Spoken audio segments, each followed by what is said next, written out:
चलो बच्चों, तो आज हम लोग मैथ्स में चैप्टर नंबर 7 कंटिन्यू करते हैं, क्यूब एंड क्यूब रूट्स। देखो, इस चैप्टर में हम लोग एक्सरसाइज 7.1 देख रहे थे ना, पहले एक्सरसाइज कंटिन्यू कर रहे थे जिसमें पहले 2 क्वेश्चन हमने देखे थे।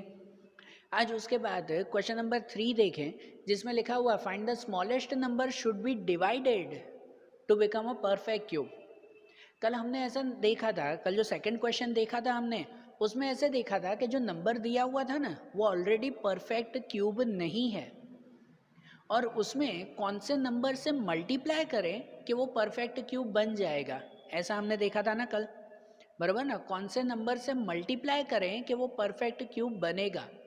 अब यहाँ पे हमें क्या करना है, थर्ड वाले क्वेश्चन में इसमें पता करना है find the smallest number should be divided, मतलब इसको कौन से नंबर से डिवाइड करें कि वो परफेक्ट क्यूब बन जाए। ठीक है, मल्टीप्लाई नहीं, क्या करना है, डिवाइड करना है, कि कौन से नंबर से डिवाइड करें कि वो परफेक्ट क्यूब बनेगा, वो हमें फाइंड करना है। तो वो कैसे फाइंड करेंगे पता है, वैसे ही कि सबसे पहले जो नंबर दिया हुआ है ना, उसका फैक्टराइज कर लेंगे। फैक्टराइज करने के बाद पता करेंगे कि कौन सा नंबर एक्स्ट्रा है। क्यूब बनने के लिए, परफेक्ट क्यूब बनने के लिए हर एक नंबर 3 बार रिपीट होना चाहिए ना, तो जो नंबर 3 बार रिपीट ना होता हो ना, तो उस नंबर से डिवाइड कर देंगे, उस नंबर को हटा देंगे उससे, बराबर ना। देखो, एक सम करें तो पता चले कि इसमें कौन से नंबर से डिवाइड करें कि ये परफेक्ट क्यूब बनेगा, वो फाइंड करना है। तो ध्यान देना, जैसे कि पहला क्वेश्चन कौन सा दिया हुआ है, 81 दिया हुआ है। 81, तो सबसे पहले तो क्या किया जाए, 81 का फैक्टराइज किया जाए, कि 81 के फैक्टर्स करें अगर हम लोग, तो उसके अगर फैक्टर करें तो 81 सबसे पहले 3 से डिवाइड होगा ना, बराबर ना, 2 से तो होगा ही नहीं, ये 3 से डिवाइड होगा। तो 81 को 3 से डिवाइड करो, वो होगा 27। क्या होगा, 27। फिर 27 को फिर 3 से डिवाइड करो तो वो होगा 9।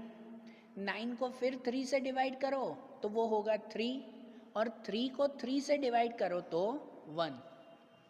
मतलब कि जो 81 के फैक्टर्स हुए ना, तो 81 के फैक्टर्स हो गए 3 मल्टीप्लाई 3 मल्टीप्लाई 3 मल्टीप्लाई 3, 4 बार हो गए, बराबर। जिसके अंदर परफेक्ट क्यूब के लिए तो 3 की पैर होनी चाहिए ना, ये 3 बार रिपीट हो रहा है, लेकिन ये नंबर एक्स्ट्रा है, ये एक 3 एक्स्ट्रा है। परफेक्ट क्यूब के लिए सब नंबर 3 बार रिपीट होने चाहिए, और ये नंबर एक एक्स्ट्रा है। तो जो एक्स्ट्रा है ना, उससे ही हम लोग क्या करेंगे, डिवाइड करेंगे। जो पता करना था ना, find the smallest number should be divided, कौन से नंबर से डिवाइड करें, तो जो एक्स्ट्रा बच गया उससे डिवाइड करें। किससे डिवाइड करें, 3 से। तो यहाँ पे सेंटेंस लिखें कि 81 should be divided by 3 to become perfect cube, कि अगर उसे परफेक्ट क्यूब बनाना है ना, तो उसको 3 से डिवाइड करें। तो अब 3 से कैसे डिवाइड करेंगे, कि जो 81 है इक्वल टू के इस साइड जो ये क्वेश्चन दिया हुआ है, उस 81 को भी 3 से डिवाइड करेंगे, और इक्वल टू जो 81 के फैक्टर्स है ना, 3 मल्टीप्लाई 3 मल्टीप्लाई 3 मल्टीप्लाई 3, तो उसको भी 3 से डिवाइड करें, बराबर। ये 81 डिवाइड बाय 3, और ये जो 3 मल्टीप्लाई 3 मल्टीप्लाई 3 मल्टीप्लाई 3, ये 4 बार आया, उसको भी 3 से डिवाइड, बराबर। तो ऐसे 3 से डिवाइड करेंगे ना, तो 3 से डिवाइड करने के लिए 81 डिवाइड बाय 3 करो तो वो हो जाता है 27। 81 डिवाइड बाय 3 कितना हो जाएगा, 27। और उसमें अगर ये 3 कट कर दें, इसको डिवाइड कर रहे हैं तो 3 कट कर दें, तो बचेगा कितना, 3 मल्टीप्लाई 3 मल्टीप्लाई 3, बराबर ना। ये आ गया ना इसमें। तो इसका मतलब अब देखो 27 में ये 3 बार रिपीट हो रहा है, तो ये परफेक्ट क्यूब है। तो इसके लिए लिख सकते हैं कि this is a perfect cube, कि हाँ ये परफेक्ट क्यूब कहलाया। ऐसा हुआ ना ये। अब आई बात समझ में कि परफेक्ट क्यूब ढूंढने के लिए किससे डिवाइड करते हैं, तो पहले उसका फैक्टराइज कर लेते हैं। फैक्टराइज करने के बाद जो नंबर एक्स्ट्रा बचे ना, तो उससे हम लोग डिवाइड कर लेते हैं। कि जैसे यहाँ पे 3 एक्स्ट्रा हुआ, तो 81 को 3 से डिवाइड कर लिया, तो आंसर कौन सा हुआ 27। ये 27 परफेक्ट क्यूब कहलाया। बराबर।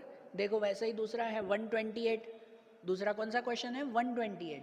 तो अब 128 के फैक्टराइज करें, 128 के पहले फैक्टर्स करें तो 128 को सबसे पहले 2 से डिवाइड होगा, बराबर ना, ये 2 से डिवाइड होगा। तो 128 डिवाइड बाय 2 करें तो आंसर मिलेगा 64। फिर 64 को फिर से 2 से डिवाइड होगा, 64 डिवाइड बाय 2 करें तो वो आंसर मिलेगा 32। अब 32 को फिर से 2 से डिवाइड होगा, 32 डिवाइड बाय 2 करें तो वो आंसर मिलेगा 16। ओके। अब 16 को फिर से 2 से डिवाइड होगा तो वो 16 डिवाइड बाय 2 तो मिलेगा 8। 8 को फिर से 2 से डिवाइड होगा तो वो मिलेगा 4। 4 को फिर से 2 से डिवाइड होगा तो मिलेगा 2 एंड 2 को 2 से डिवाइड करेंगे तो मिलेगा 1। मतलब कि यहाँ पर अगर 128 के फैक्टर्स देखें ना, इक्वल टू 128 के फैक्टर्स देखें ना, तो ये 7 टाइम रिपीट हो रहा है। मतलब 2 multiplied 2 multiplied 2 multiplied 2 multiplied 2 multiplied 2 multiplied 2। अब परफेक्ट क्यूब के लिए हर एक नंबर 3-3 बार ही रिपीट होना चाहिए। मतलब कि ये 3 बार रिपीट होना चाहिए और ये भी 3 बार। एक्स्ट्रा नंबर कौन सा बच गया, ये 2 बच गया। ये 7 बार रिपीट हो रहा है ना, जिसमें ये 3 की पेयर बन गई, ये 3 की पेयर बन गई, लेकिन ये एक एक्स्ट्रा बच गया कि नहीं। तो कौन सा नंबर एक्स्ट्रा हुआ 2। तो इससे जो डिवाइड करना है तो 128 को किससे डिवाइड करेंगे, 2 से डिवाइड करेंगे, कि जिससे वो परफेक्ट क्यूब बन जाए।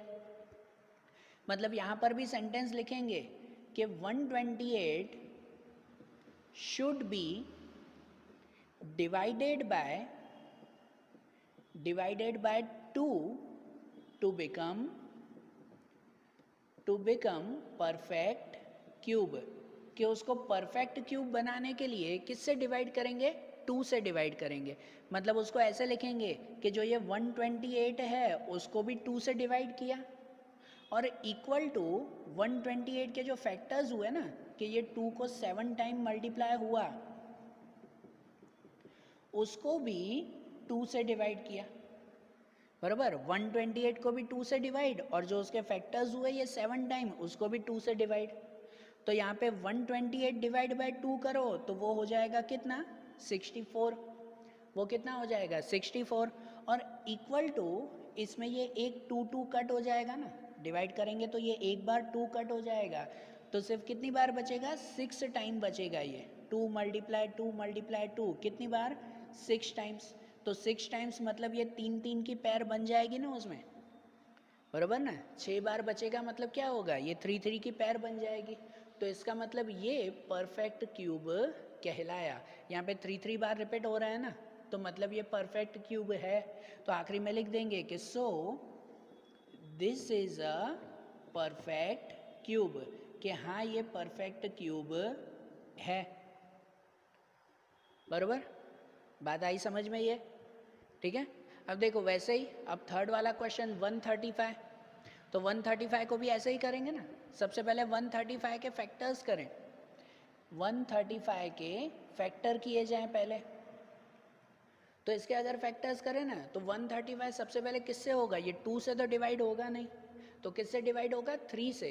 135 को सबसे पहले 3 से डिवाइड करेंगे, कि 135 डिवाइड बाय 3, तो 3 4 ज़ा 12 बचेगा 15 और 3 5 ज़ा 15, 45 आएगा। अब 45 को फिर से 3 से डिवाइड करेंगे, कि 45 डिवाइड बाय 3 तो वो कितना आएगा 15, 15 3 ज़ा 45 ना। अब 15 आया तो 15 को फिर से 3 से डिवाइड करेंगे, कि 15 डिवाइड बाय 3 तो 5, और 5 को 5 से डिवाइड करेंगे तो 1।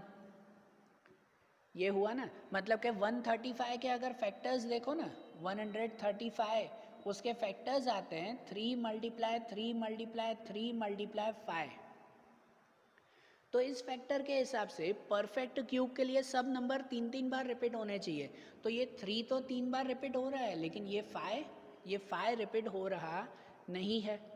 5 अकेला बच गया ना। तो डिवाइड करने के लिए किससे, जो नंबर रिपीट ना होता हो तो उसी से ही डिवाइड करेंगे। मतलब ये जो 135 है ना, वो 135 को किससे डिवाइड करेंगे, 5 से डिवाइड करेंगे, कि जिससे वो परफेक्ट क्यूब बन जाए। मतलब यहाँ पे लिखा जाएगा अब सेंटेंस में कि 135 शुड बी डिवाइडेड बाय 5, उसको 5 से डिवाइड करेंगे टू बिकम परफेक्ट क्यूब, कि उसको परफेक्ट क्यूब बनाने के लिए किससे डिवाइड करेंगे? 5 से।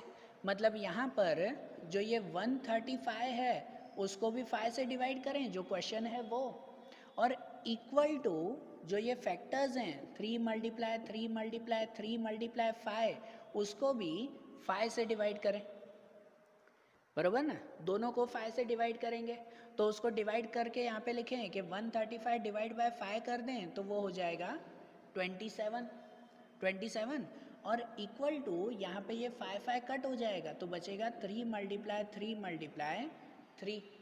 तो मतलब देखो 27 के लिए ये नंबर 3 बार रिपीट हो रहा है ना, बराबर ना? 3 टाइम्स रिपीट हो रहा है, मतलब ये परफेक्ट क्यूब कहलाया। परफेक्ट क्यूब के लिए सभी नंबर 3 बार रिपीट होने चाहिए, बराबर ना?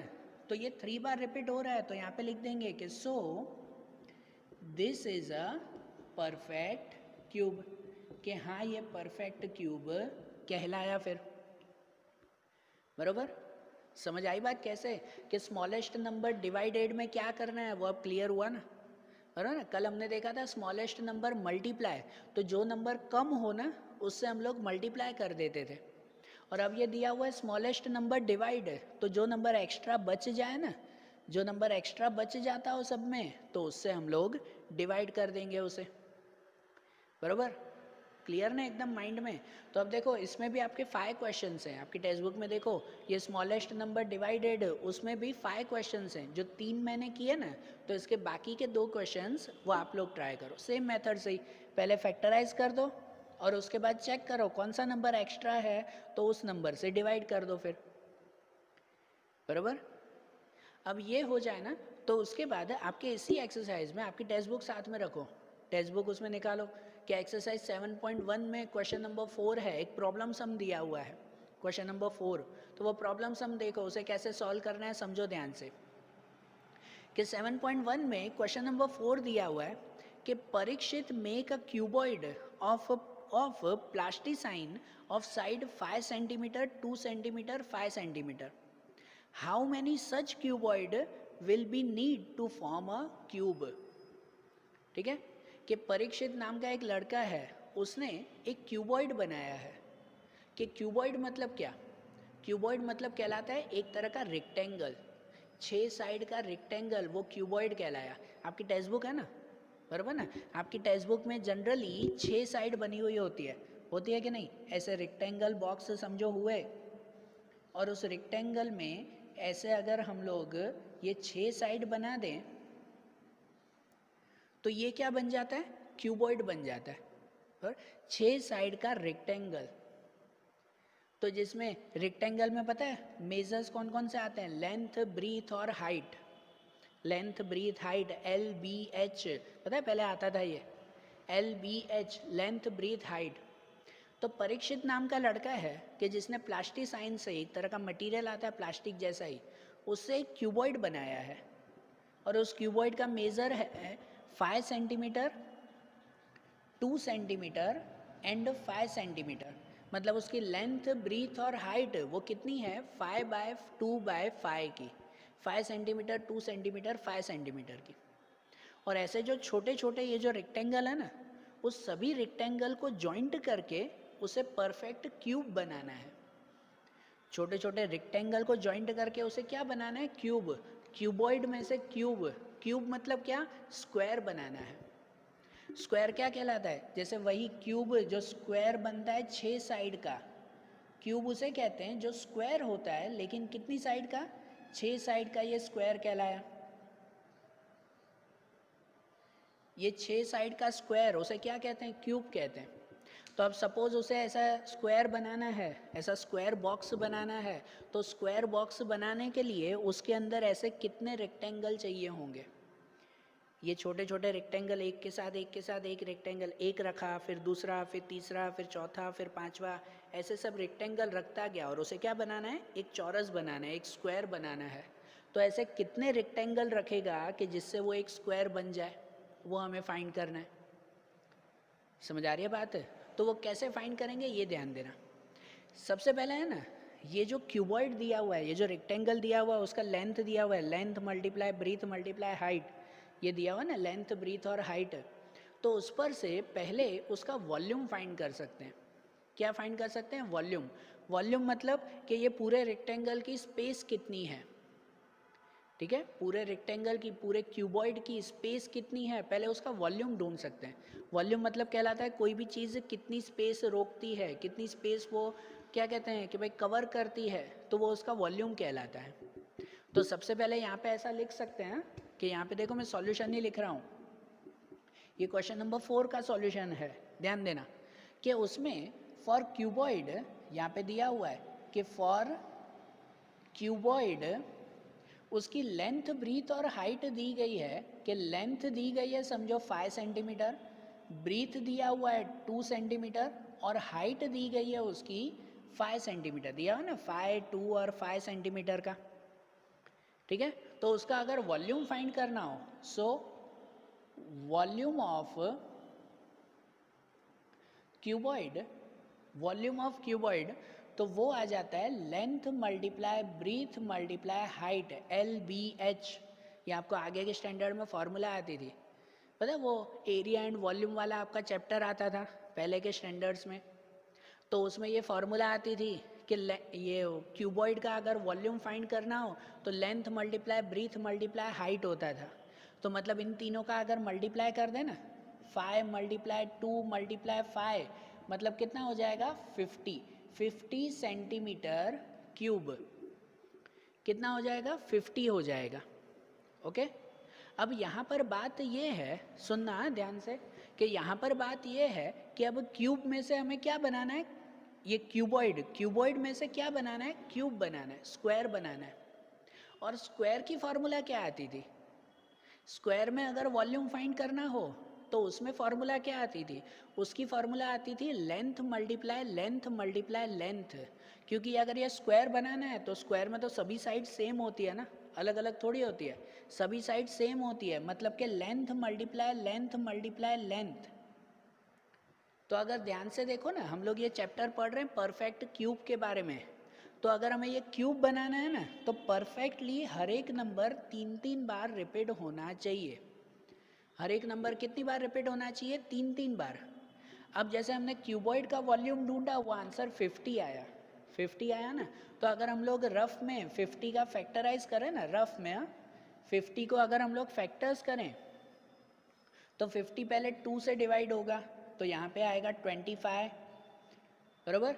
उसे 5 से डिवाइड करें, 25 को 5 से, तो यहाँ पे बचेगा 5, और फिर से 5 से करें तो 1।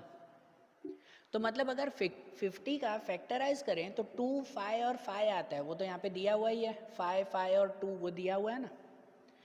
उसे क्यूब बनाने के लिए, स्क्वायर बनाने के लिए हर एक नंबर 3-3 बार रिपीट होना चाहिए, परफेक्ट क्यूब। कल पता है इसमें एक सम किया था, find the smallest number should be multiplied, किससे मल्टीप्लाई करें, तो जो नंबर 3 बार रिपीट ना होता हो तो उसे उसको मल्टीप्लाई करते थे, उससे मल्टीप्लाई करते थे ना। तो यहाँ पे भी वही है, इनडायरेक्टली आपको खाली प्रॉब्लम सम के हिसाब से दिया हुआ है। इसे अगर क्यूबॉइड में से क्यूब बनाना है ना तो हर एक नंबर 3-3 बार रिपीट होना चाहिए। क्या होना चाहिए, हर एक नंबर 3-3 बार रिपीट होना चाहिए। अब जहाँ पे देखो कि 5 2 बार ही रिपीट हो रहा है तो उसे एक बार और मल्टीप्लाई करेंगे, और यहाँ पे 2 देखो, 2 तो एक ही बार है तो मतलब उसे 2 बार और मल्टीप्लाई करेंगे, तो जिससे वो परफेक्ट क्यूब बने ना, बराबर ना। तो यहाँ पे लिखेंगे कि to make perfect cube, to make perfect cube, कि अगर इसे परफेक्ट क्यूब बनाना है देन 50 शुड बी 50, ये 50 आया ना आंसर, कि 50 शुड बी मल्टीप्लाइड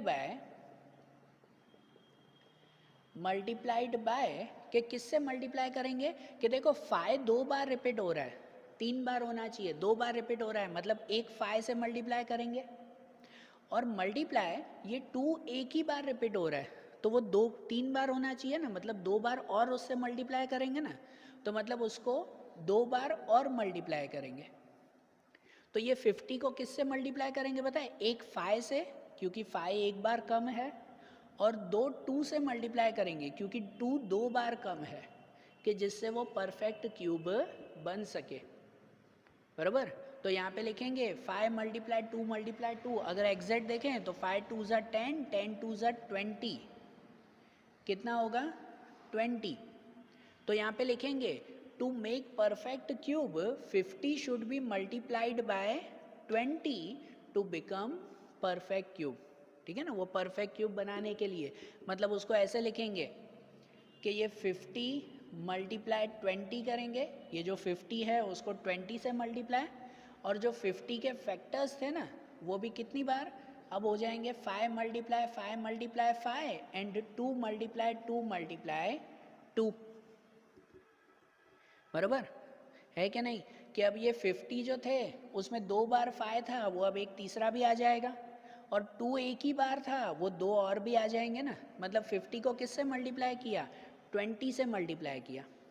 कि अब अगर 50 मल्टीप्लाई 20 करो तो वो हो जाएगा 1000 इक्वल टू ये 5 को 3 टाइम्स एंड 2 को 3 टाइम्स, ये परफेक्ट क्यूब हो गया ना। मतलब लॉजिकली ऐसा हुआ कि ये जो क्यूबॉइड में से हमने क्यूब बनाया ना, रेक्टेंगल में से हमने स्क्वायर जो बनाया ना, तो उसके लिए किससे मल्टीप्लाई करना पड़ा हमें, 20 से करना पड़ा, क्योंकि रेक्टेंगल का आंसर 50 था, उसे परफेक्ट क्यूब बनाने के लिए 20 से मल्टीप्लाई करना पड़ा कि नहीं।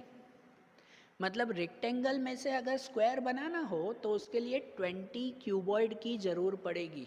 जो मैंने बताया ना, छोटे छोटे छोटे रेक्टेंगल रखते जाएंगे कि जिससे पूरा स्क्वायर बन जाए। तो ऐसे कितने रेक्टेंगल रखेंगे, 20 रेक्टेंगल रखेंगे कि जिससे पूरा स्क्वायर बनेगा, बराबर। लॉजिकली ऐसे आंसर मिलेगा कि छोटे छोटे रेक्टेंगल मिलाकर 20 रेक्टेंगल रखेंगे कि जिससे वो स्क्वायर बन जाए, बराबर। तो यहाँ पे आखिरी आंसर में ऐसा लिख सकते हैं कि वी नीड 20 क्यूबॉइड्स। कितने क्यूबॉइड्स चाहिए, 20 क्यूबॉइड्स। ये हटा देता हूँ अब मैं भले, कि अब यहाँ पे लिखेंगे कि we need 20 cuboids to make perfect cube. कि एक क्यूब बनाने के लिए हमें कितने क्यूबॉइड की ज़रूर पड़ेगी, 20 क्यूबॉइड्स की, बराबर। छोटे छोटे 20 रेक्टेंगल रखेंगे कि जिससे एक पूरा स्क्वायर बन जाएगा, क्यूब बन जाएगा। समझ आई है बात, क्लियर हुआ ना। देखो तो आज जैसे हमने ये मेथड देखी ना कि कौन से स्मॉलेस्ट नंबर से मल्टीप्लाई करना है, और ये प्रॉब्लम सम भी देखा। प्रॉब्लम सम में भी इनडायरेक्टली वही था कि कौन से नंबर से मल्टीप्लाई करना है। ये डिवाइडेड था और ये मल्टीप्लाई वाला हमने क्वेश्चन देखा। अब इनके आगे की जो मेथड है वो अब हम लोग कल के वीडियोस में देखेंगे। और ये ध्यान रखो, इसमें भी ये जो क्वेश्चंस हैं वो आप लोग आपकी नोटबुक में अच्छी तरह से लिख लेना कि अगर ये क्वेश्चंस बोर्ड पे हैंडराइटिंग ना समझ में आए तो खाली ये मेथड समझ लो, और फिर मैंने डिस्क्रिप्शन में वही लिंक रखी हुई है कि जिसमें इन सब का सॉल्यूशन है, कि उसमें से आप पूरा सॉल्यूशन देख लो कि ये सम कैसे करने हैं, बराबर। समझ आया। और इनके जो आखिरी एक्सरसाइज है 7.2 वो अब हम लोग कल के वीडियोज़ में देखेंगे। Okay, thank you.